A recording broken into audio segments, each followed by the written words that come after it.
welcome to the latest podcast. Today I'm going to look at the basics of starting a novel.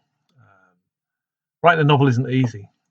If it was, we'd all do it, and writing a novel wouldn't be this aspirational thing that quite a few people look for. But at the same time, it isn't as difficult as it can look from the outside.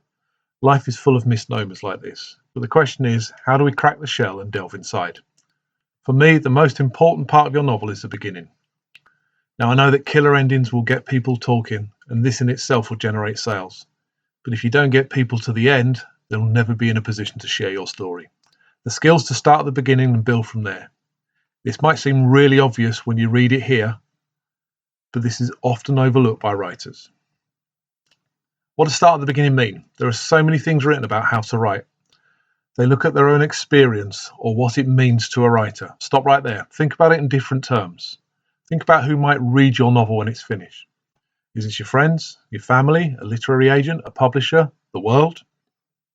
You want them to read the whole story. In the case of the first two on that list, they'll probably read the whole story no matter what you write. Your Auntie Gladys will tell you they love it, come what may. And most of your friends. But the readers you want to cultivate start at number 3. A literary agent might see a few thousand books a year. What will prompt them to read past page 10 and on to the end of the book?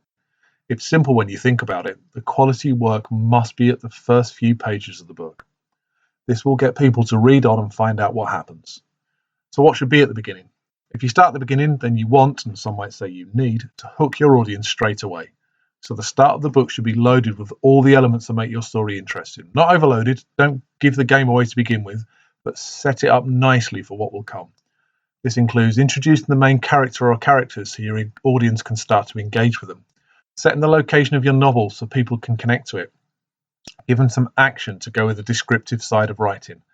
Establishing your style so the reader knows what to expect. There's no set rules with regards to writing that we all need to adhere to, but when you consider how your writing goes from idea to reality and then onto a physical book, you'll need to think about how this reads from word 1, page 1.